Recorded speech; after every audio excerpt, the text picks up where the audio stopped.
No one at the Pentagon will say for sure what effect the shuttle tragedy will have on the military space program. But with the manned shuttle launches on hold, there could be a speed up in the unmanned space program to meet the military's needs. CNN's Carl Rochelle reports. The Department of Defense is heavily committed to the space shuttle program. So far, NASA has launched 2 shuttle flights dedicated primarily to military priorities and is committed for 4 more this year. The first military mission took place in January of 1985. Despite the Pentagon's efforts to keep the military mission of the shuttle secret, it soon became common knowledge that they were launching communication satellites. Even the non-Defense Department missions often involve military research. The test of a laser beam from Hawaii to the shuttle took place aboard Discovery, a civilian mission last June. It was a research project involving the Strategic Defense Initiative. The Air Force says it's too early to tell what the effect of the tragedy will be, but some members of Congress feel it will have a chilling effect. When you have this kind of a tragedy, it asks the question, can we expect programs as exotic as SDI, etc., to suddenly to be able to continue? Despite its commitment to the shuttle, the Air Force is developing its own unmanned space vehicle to launch military missions. The Air Force says it is developing the alternative because of the need to have a second source for launching priority military loads when the shuttle is not available. In a further effort to maintain secrecy, the Air Force has also constructed its own secret launch facility at Vandenberg Air Force Base, California. 2 of the shuttle missions scheduled for this year were to be launched from Vandenberg. No one here at the Pentagon will say what effect the tragedy at Cape Canaveral will have on the military space program, but with manned launches on hold until the cause is discovered, there could be an acceleration in the unmanned program to fill the military's needs in space. Carl Rochelle, CNN, the Pentagon. Throughout this evening and overnight and into the morning hours, of course, CNN will continue to bring you live updates on the aftermath of the tragedy of the Shuttle Challenger. Right now, we want to again show you the last brief flight of the Challenger. The shuttle was just over a minute into its flight when it exploded. 4, 3, 2, 1, and liftoff. Liftoff of the 25th Space Shuttle mission, and it has cleared the tower. Roger, roll, Challenger.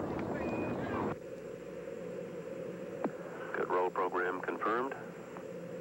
Challenger now heading downrange.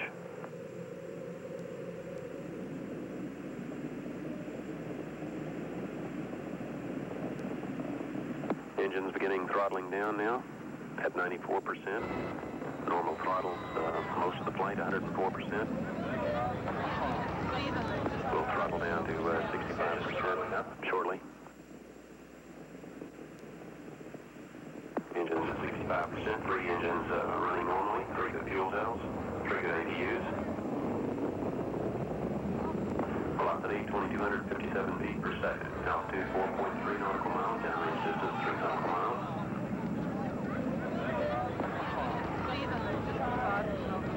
Engines throttling up, 3 engines now at 104%. Challenger, go with throttle up. Challenger, go with throttle up.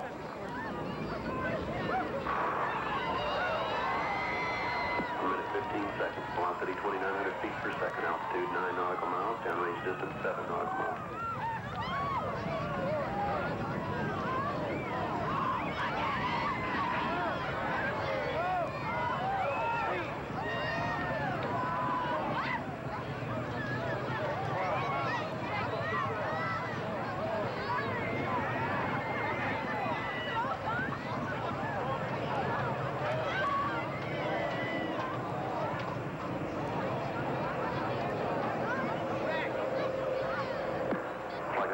Looking very carefully at the situation.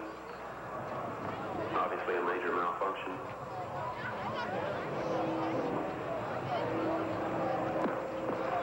We have no downlink.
more as we have information available. Again, to repeat, we have a report relayed through the flight dynamics office that the vehicle has exploded.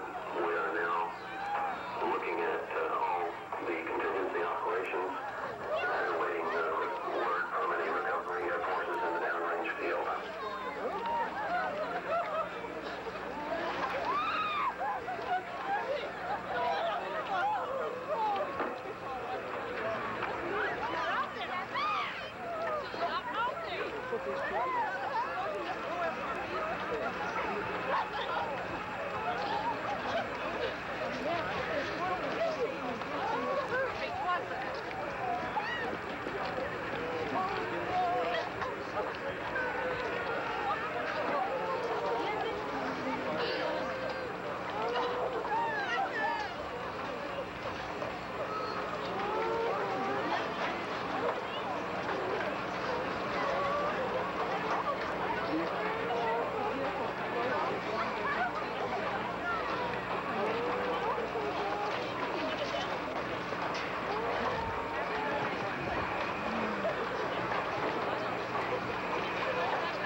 Can you hear me? Exploded and that impact in the water at a point approximately 28.64 degrees north, 80.28 degrees west.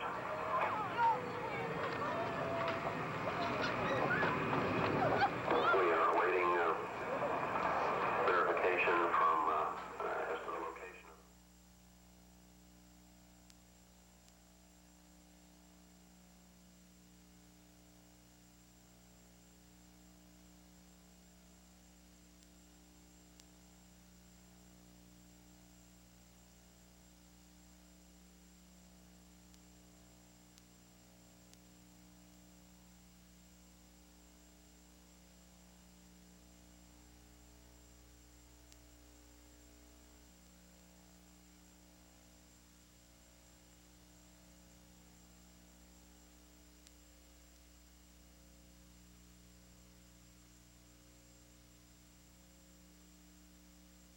Good evening, I'm Bernard Shaw. Larry King is away.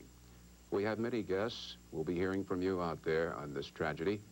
First, let's go to New York, and our first guest tonight, a former astronaut, David Scott. Welcome, sir. Welcome. Thank you, Bernie. Upper stage rocketry. You know a lot about that. You've been on Apollo missions. You've been on a Gemini mission.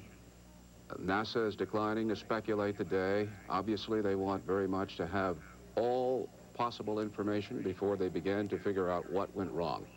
But because you've been up there, because you've been there before, what do you think?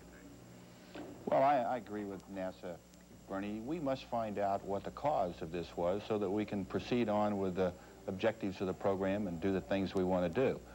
And I think NASA is a good detective. NASA has demonstrated in the past that they can sift through the data, they can analyze the telemetry, and they can reach conclusions, and I believe they'll reach a conclusion very quickly in this case. Francis Dick Scobee, Michael Smith, Judith Resnik, Ronald McNair, Ellison, Onizuka, Gregory Jarvis. One civilian, Christa McAuliffe. Should civilians be in space? Oh, yes, absolutely. I believe that we need all types of people in space. We need to be able to develop our capabilities for further exploration in science. And I don't think space should be relegated to just the military, although there is indeed a very important role for the military to play. But yes, civilians definitely in space.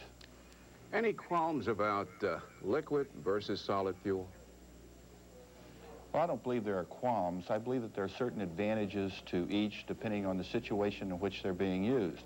As an example, we're presently developing an upper stage propulsion vehicle for the shuttle, and we've chosen the liquid because of its higher reliability in the particular instances we're using. But I believe each has its role, and each has been proven in the past to be really quite reliable. No ejection seats on Challenger. Why?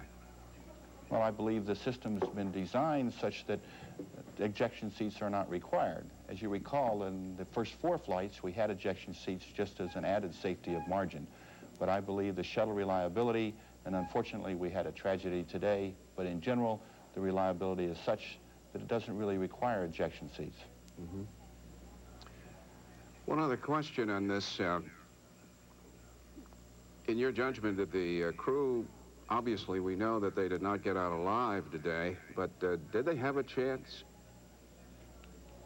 Well, that's obviously we can see from what happened today. The crew in this particular case did not have a chance, but on the other hand, they knew the chance they were taking.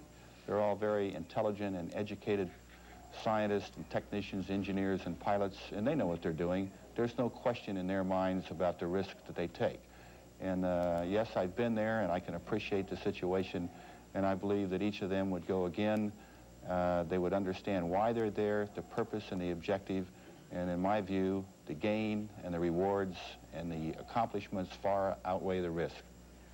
David, please bear with us. We'll be coming back to you along with our other guest in New York in just a moment.